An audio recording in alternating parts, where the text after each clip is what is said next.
Hi everyone, and welcome to my channel Gosudar's Diary. This is the first video of our Java programming course, or as I like to call it, the zero lesson. In this course, we are going to learn Java step by step, from absolute beginner to building real projects. Each lesson will follow a clear structure. First, we'll cover the theory behind the concepts. Then, we'll apply what we learned practically through exercise. Finally, we'll use that knowledge to create a simple project which includes websites built with Java, applying the concepts we study along the way.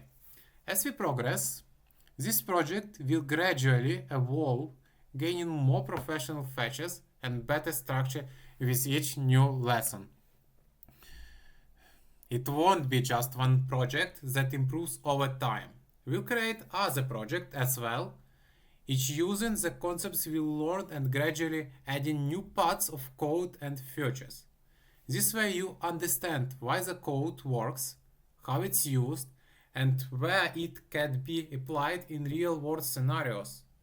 In this lesson, we'll focus on setting up our development environment, installing IntelliJ IDEA, JDK, and configuration everything to start coding in Java.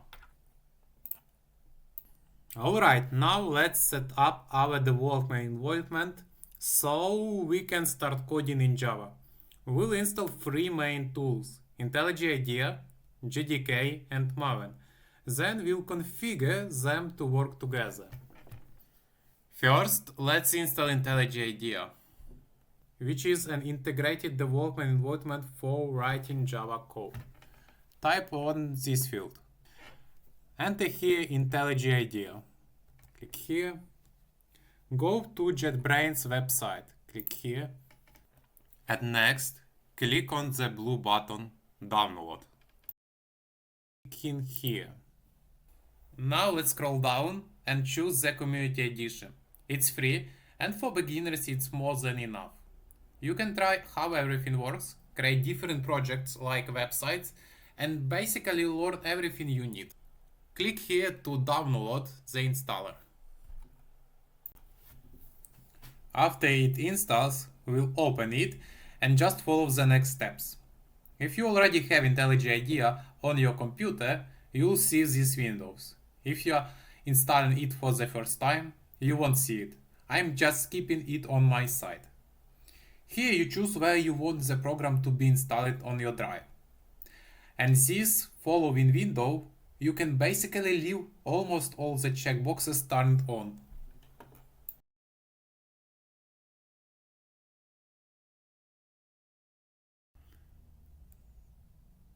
And this. Next. And you click here to install this application.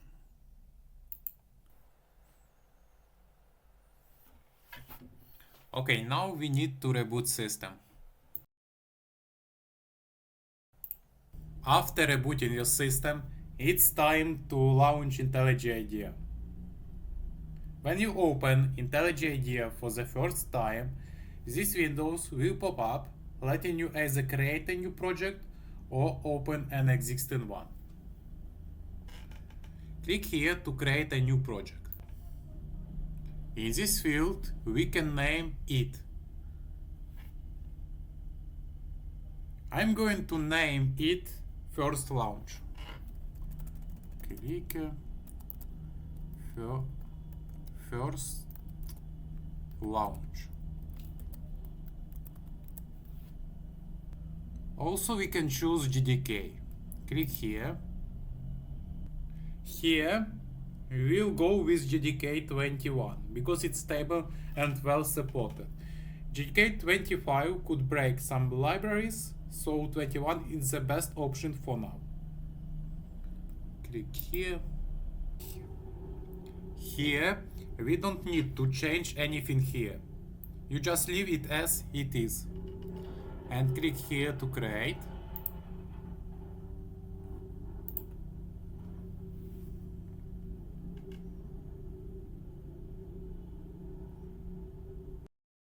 We'll create the project, but since there is no JDK installed, We can click this little triangle button until we set up the JDK. So we'll go to Google, type here Oracle JDK 21, click here to go to the official Oracle websites and download JDK 21.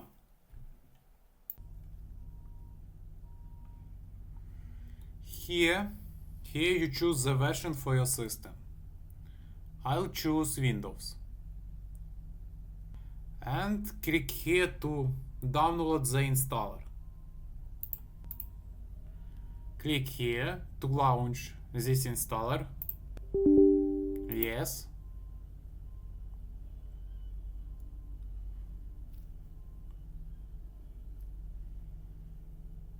Click next. Next we have to choose where our JDK is located. Click here, change. I created this folder earlier, so that's why I already have it. Click next. The installation will start. Click here to close. Okay, now we go back to IntelliJ IDEA. We need to indicate to the system that IntelliJ IDEA is already set up. Click here. Project structure. Click here. Here we locate the JDK in the folder where you installed it. We need to point to the JDK we installed. Click here to choose it. Click here and click Apply to confirm it. Then OK. Okay, it's time to restart the program.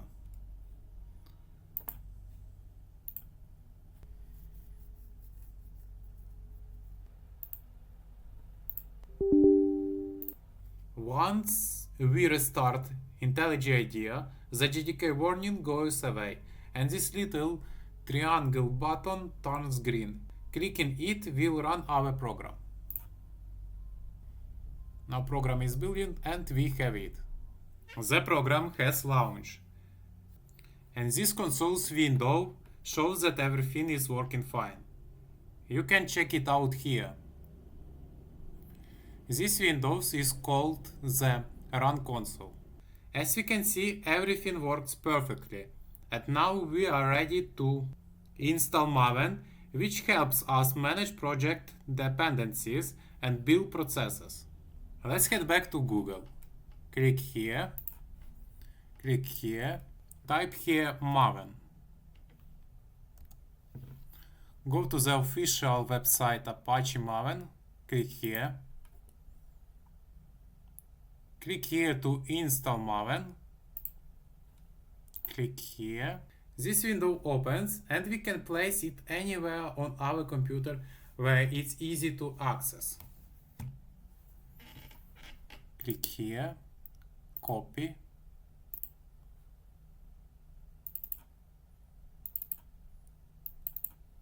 Click here and paste. And you have this Maven here. Now let's go back to IntelliJ IDEA. Now we need to tell the system where Maven is installed by setting its path. We hit Win+R and the run box appears. This is where we entered the next command. Then we click here to confirm it. And we have this window. Click here, Environment Variables. Here, in the user environment variables, we need to add two fields. In the first one, we write the name. The name must be exact and the same as in the video. In the second field, we enter the location of Maven. We do this twice. The first variable with this name and the second with this one. Both of them use the same Maven path.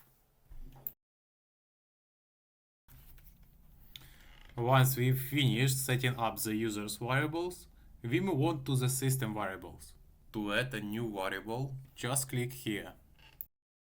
Click here to add a new field. or you can also click directly on this field right here. Now we need to find the Maven folder. In my case, it's located here. But we also need to open the Maven folder itself and then select the bin folder inside it, just like this. Copy this path and paste this line into the environment variables. To save your changes, just click OK. I'm not going to save it because I already have this variable set. Once you saved everything, you can close all the windows, and that's all.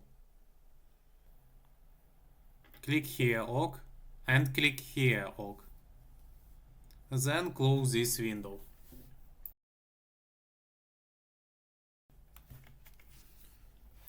Alright, now that we've finished all the setup, we need to check if the system actually sees the changes and if everything is working correctly.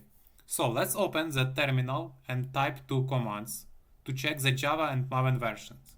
Here's the first one and here's the second one. As you can see, everything was saved correctly and everything works. That's it for today with setting up all the tools. Now I'm going to show you a few projects that were created using Java. Java is widely used in games. Minecraft, RuneScape, and Terraria are all written in Java.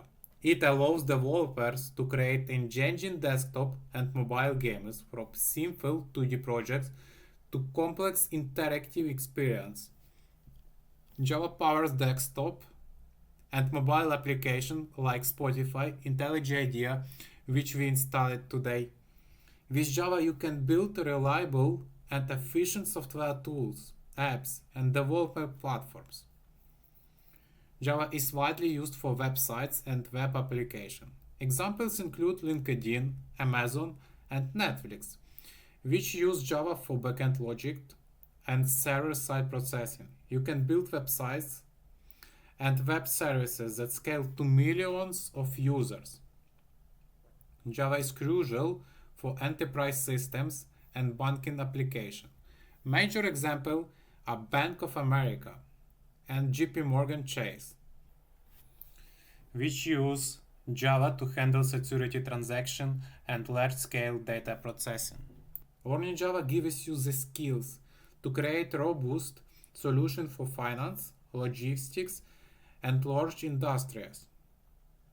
Java is everywhere, in games, apps, websites, and enterprise systems. Learning it opens a world of possibilities, giving you the tools to create almost anything in software development.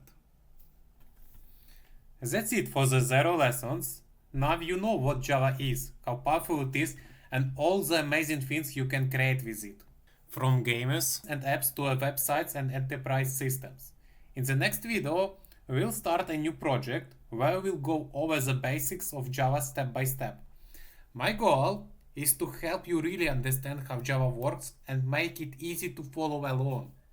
Thank you for watching, and you were on Gosudar's Diary.